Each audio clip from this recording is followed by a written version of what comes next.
Olá pessoal, iniciando mais um vídeo, ainda sobre algumas noções introdutórias do direito penal, como as fontes, e também sobre os princípios, alguns dos princípios que regem o nosso direito penal.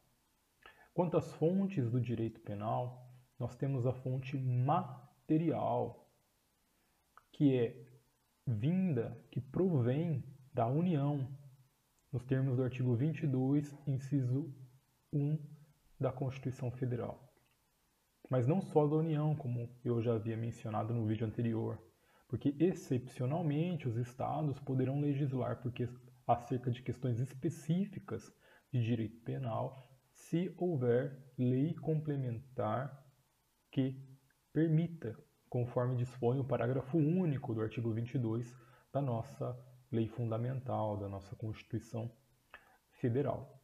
Então, diferentemente dos Estados Unidos, em que os estados têm uma competência legislativa de direito penal bem mais ampla, no Brasil, as normas de direito penal são criadas principalmente, preponderantemente e de maneira geral pela União. E os estados, excepcionalmente, podem legislar sobre questões específicas.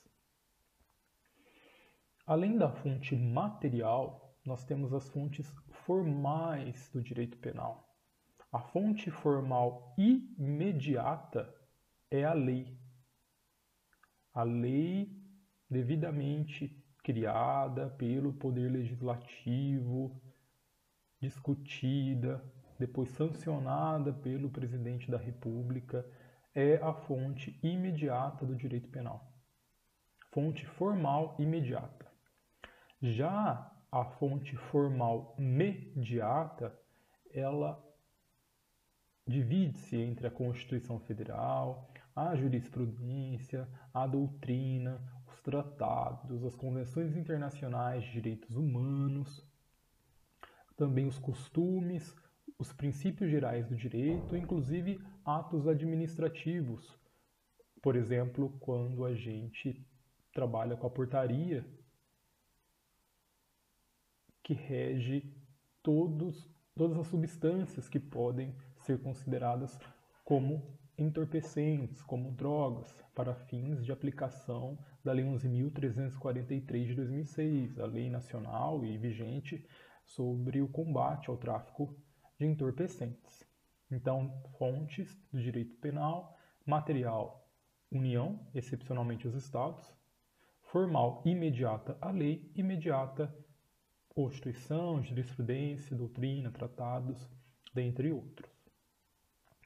Superada a fonte do direito penal, a gente passa agora a abordar alguns dos princípios do direito penal. Princípios que são tidos como os valores fundamentais que inspiram a criação e a manutenção de um sistema jurídico. Podemos dizer que os princípios compõem a base de determinada ciência jurídica. Base esta que deve ser consultada sempre que haja aplicação de determinada norma, de determinada regra, sempre que se busca interpretar a maneira adequada de utilização de determinada norma dentro da ciência jurídica, é através dos princípios que se consegue uma análise mais apurada, mais acertada do que se deve fazer em determinada situação fática. O primeiro princípio a ser abordado é o princípio da reserva legal ou da estrita legalidade. Este princípio ele encontra sustentação normativa no artigo 5º, 39 da Constituição Federal, inciso 39, e também no artigo 1º do Código Penal.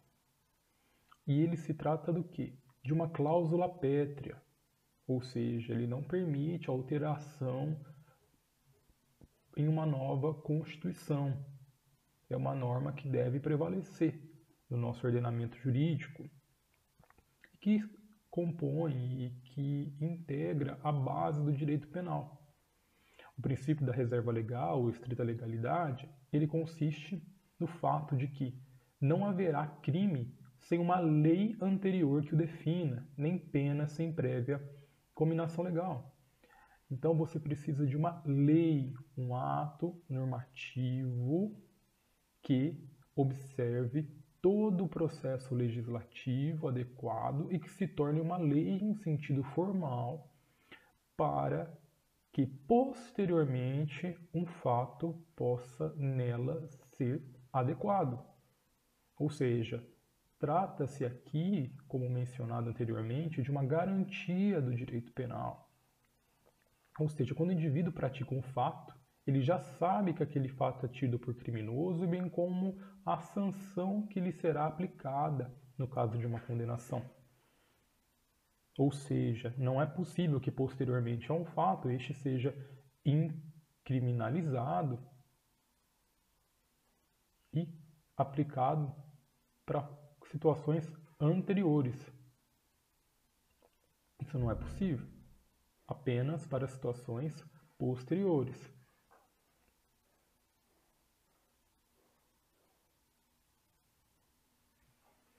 O princípio da reserva legal, ele tem uma vinculação com os mandados de criminalização.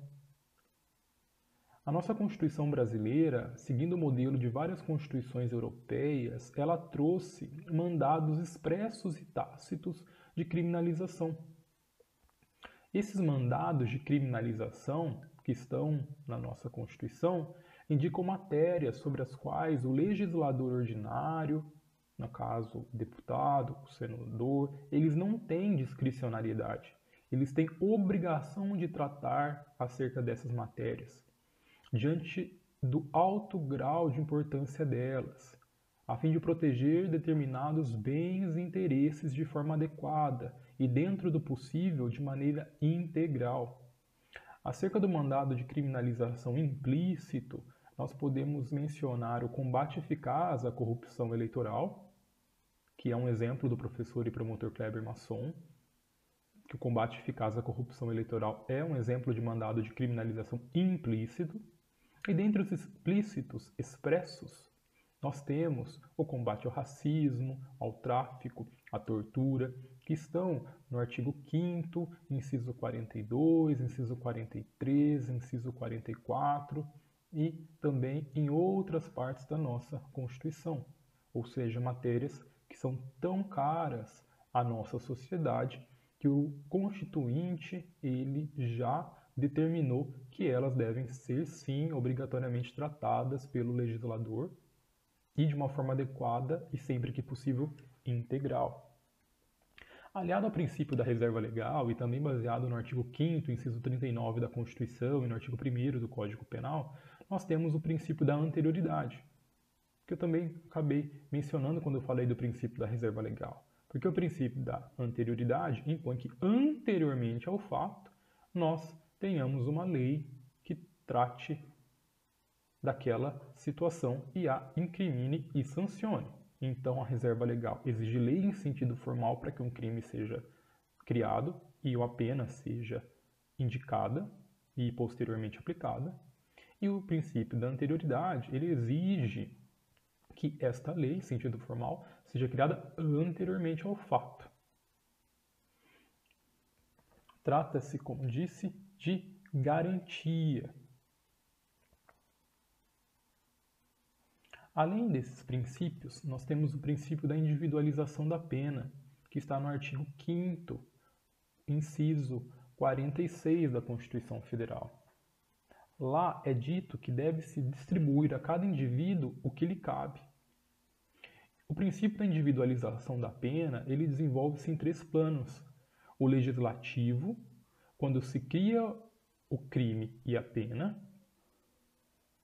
O judicial, quando o juiz, quando vai fazer a dosimetria da reprimenda, conforme os vetores do artigo 59 do Código Penal, ele individualiza a reprimenda, que foi prevista no preceito secundário do delito, de forma mínima e máxima. E agora o juiz vai decidir, com base nas características do caso concreto, qual a pena aplicada àquela situação.